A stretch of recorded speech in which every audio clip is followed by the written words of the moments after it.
at least almost always, right? So, for instance, if I were to write this, x squared minus 4 over x minus 2 equals x plus 2, is that always true?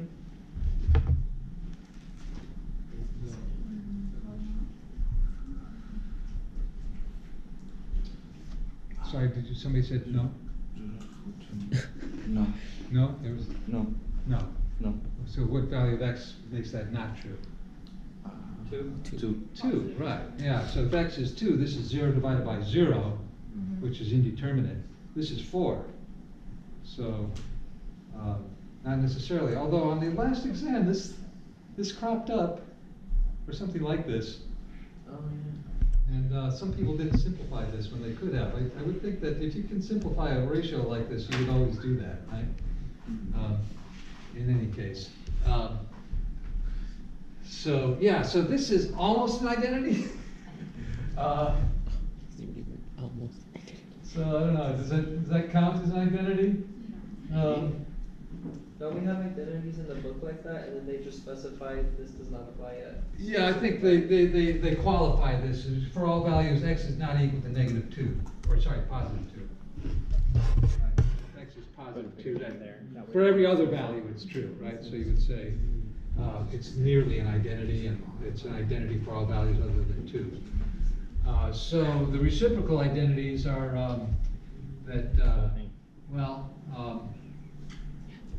secant theta is 1 over cosine theta. That's always true. Is that true that it's always true? As long as they're both defined, right? Yes. Yeah, so there's a little bit of a caveat there. As long as both these quantities are defined, or if one was not defined, then the other one's not defined, so maybe that counts, right? How about cosecant theta? That's 1 over sine theta. Cotangent theta is 1 over tangent theta. Those are the reciprocal identities. What are the reciprocal? I suppose you have tangent. Does that count as a reciprocal identity? I guess it does, huh? They're saying that tangent theta is equal to sine theta over cosine. Is that a reciprocal? Now they've got it listed under those. So why is this true? Is this a definition? What is the definition? Isn't it like the slant, I believe, that's generated? That's why you use the sine over cosine to get that fraction, kind of like rise over run. Yeah, kind of, right. Tangent theta is like a slope function, right? So in a circle of radius 1, if we travel a distance theta, is that a distance? Is theta a distance? Let's say it is, then this is an arc measure. And that's subtends a central angle theta. Then if you drop a plumb line here, this length here will be cosine theta, and this length here will be sine theta, and that's how they're defined, right, on the unit circle. Actually came out really, really, really good. So if you travel a distance theta around the outside, this is a distance, not a angle, right? Although they're interchangeable in the sense that theta, the radian measure of theta, is the ratio of the arc length to the radius in any circle.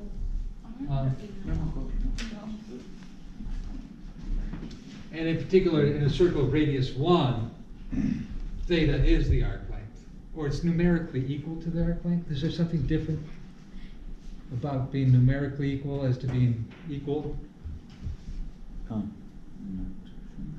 Well, think about the units of measure here, right? So we say if you measure arc length in meters and we measure radius in meters, what do you get when you divide meters by meters? 1, or the same, it'd be the same unit, wouldn't it? Just Yeah, 1. you get a pure number, right? So like pi over 2 would be the ratio of this arc to up here, right? 2 log 1. And that's a pure number, right? So this is one of the, I guess it is the earliest encounter that STEM students have, and I presume you're all STEM students, whatever that really means. That you have with something called non-denominalization.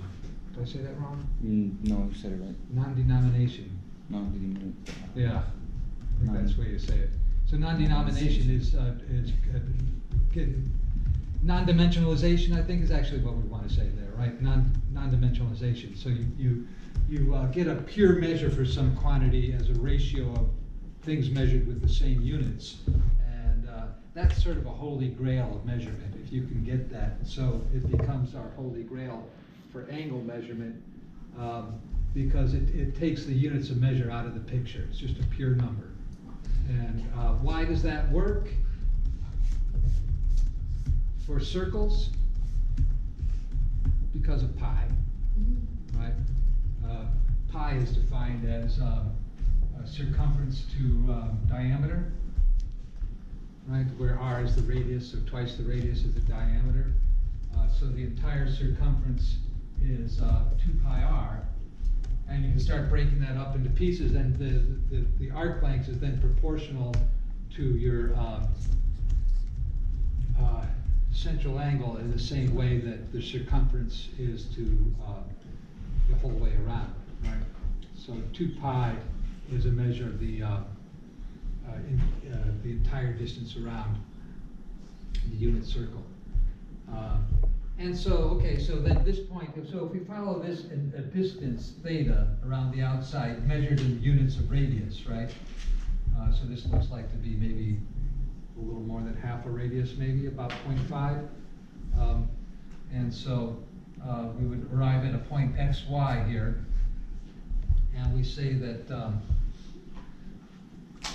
cosine of theta is defined to be x, and the sine of theta is defined to be y, not necessarily in that order, right? So we get from a single length theta, we get two different values, y and x, right? And we call the cosine x and the sine y, and that's in fact a definition. So sometimes we'll use the 3 bars there to say this is not a statement of equality, it's a definition. And so we know that on the unit circle, x squared plus y squared equals 1. The distance from any point to the center is 1. And so we get the Pythagorean identity. And why is that? Well, because this is a right angle, right? So this is a right triangle. And, you know, x squared plus y squared is the sum of the squares of the 2 legs, which is the square on the hypotenuse. I suppose we could write 1 squared there to make it more Pythagorean looking. But that's equivalent to saying that the square of cosine theta plus the square of sine theta is equal to 1. And that's a biggie. That's like one of the seminal identities. That's not one of the reciprocal identities. I guess the other one here is cotangent theta is cosine theta over sine theta. Okay. And just to confirm, because this is a curve all the way through in trig, this is only true on the unit circle. Well, no, this is true for all angles theta. Yeah, If you position them on the unit circle, it's sort of the normal position. But since all right triangles with the same acute angles are proportional, all these are proportional, all these are ratios, right? Yeah, exactly. I agree with you on the left side. The right side, the cosine squared theta plus sine squared theta equals to 1. Does that get adjusted at all if the unit circle size changes? Yeah, no, it doesn't change. X and Y on a circle radius r will be r squared, right? So I think that's probably what you're thinking of, right?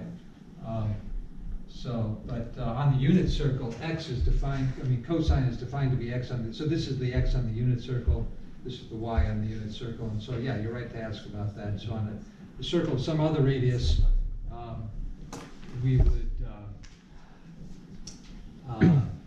multiply both sides by r squared to get the proper Correct, yeah, because relation. last semester when I was doing the trig, the teacher put in something in regards to the size of the Earth, which, you know, if you did the unit circle, which is 1 unit, it wouldn't be the correct answer. So you actually had to adjust the unit. Well, you can 1. measure the length in Earth radii, in which case, you know, the radius of the Earth is 1.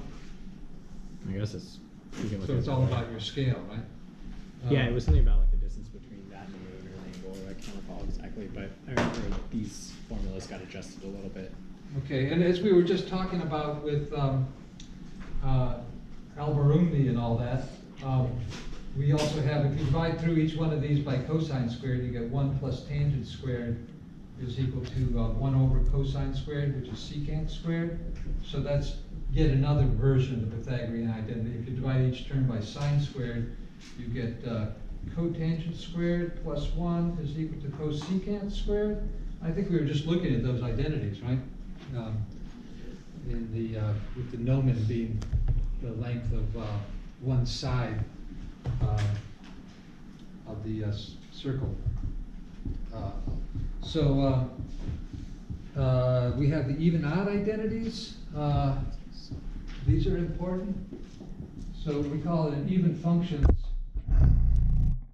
So definition. Even function satisfies f of negative x is the same as f of x. That's true for cosine. Cosine of negative x is equal to cosine of positive x. This is a bit of a variable